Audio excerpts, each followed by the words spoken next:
Sometimes it is quite incredible the particular souls in purgatory that God allows to be there, that showcases his mercy.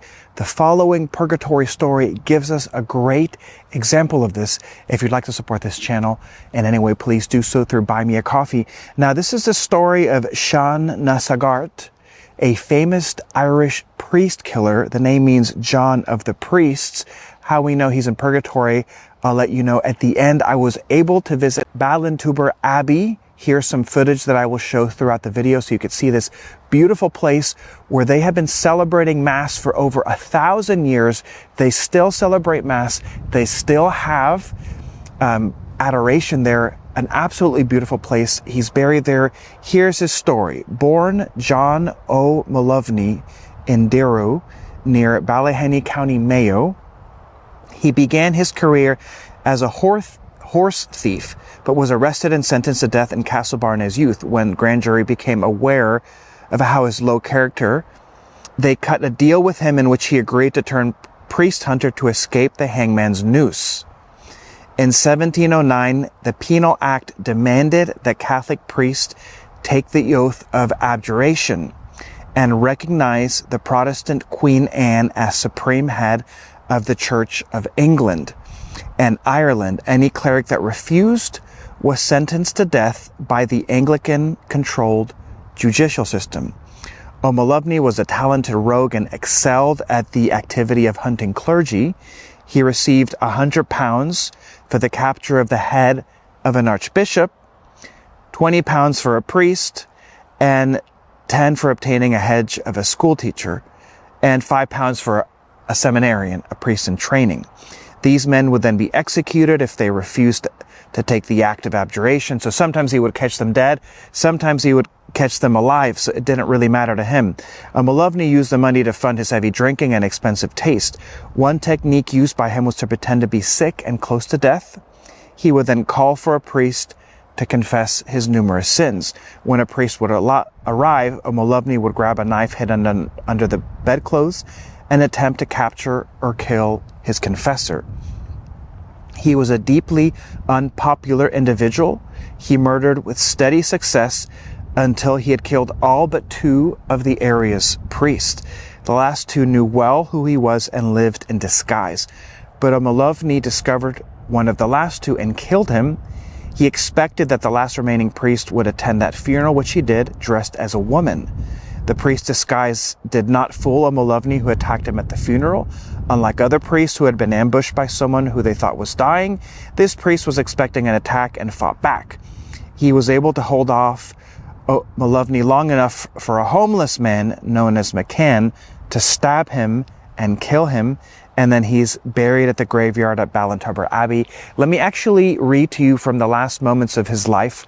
That summary was from Wikipedia. Listen to this. And this is the last priest. The pursued friar was really running towards the Partry Mountains.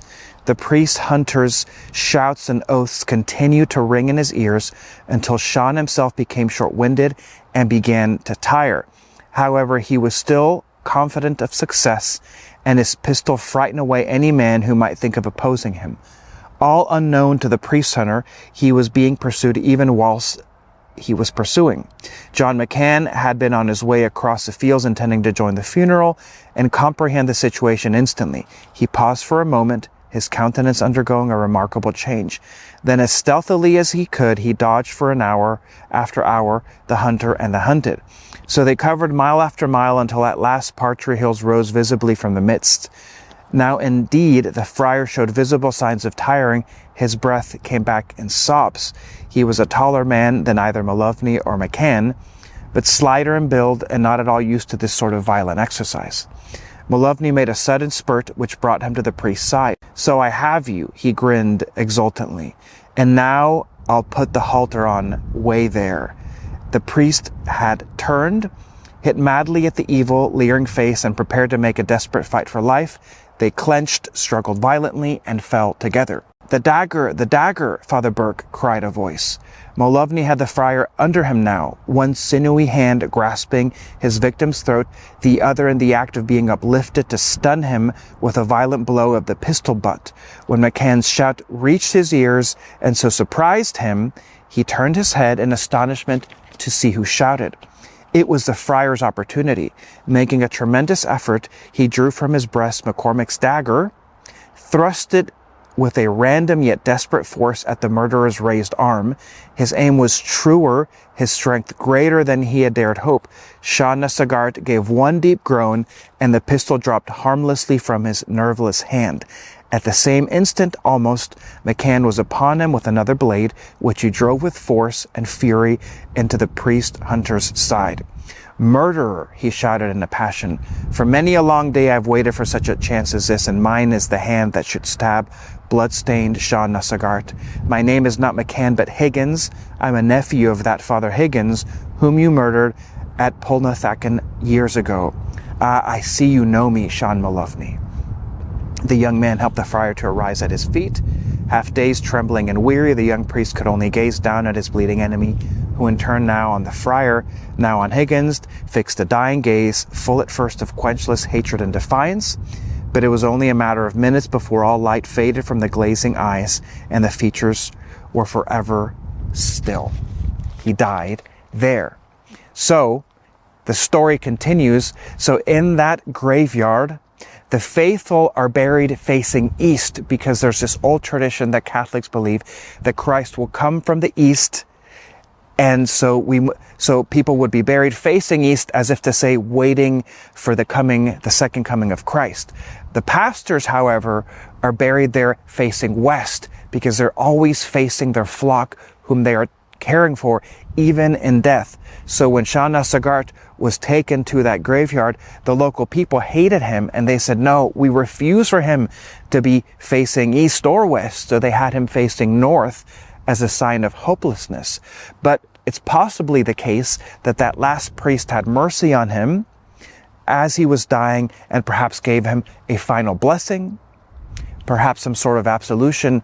And one time, Aidan Bond, who's part of the Holy Souls Crusade, along with some other people, they went there to pray for the souls at that graveyard. He's buried right there, and a tree grew over his grave, and some people say that even in death he was causing trouble. Well, that tree grew up and it split his grave in two. I'll show you some pictures of it so you can see it. So a woman was there praying for all the souls, and she even, of course, as Catholics, we should have mercy on everyone who dies. She was praying for Shaun Nasagart. And she said that a soul in purgatory appeared to her dressed in tattered clothes with long black nails. And she knew that he was in the deepest part of purgatory. And he came to her as if to appeal and ask for mercy.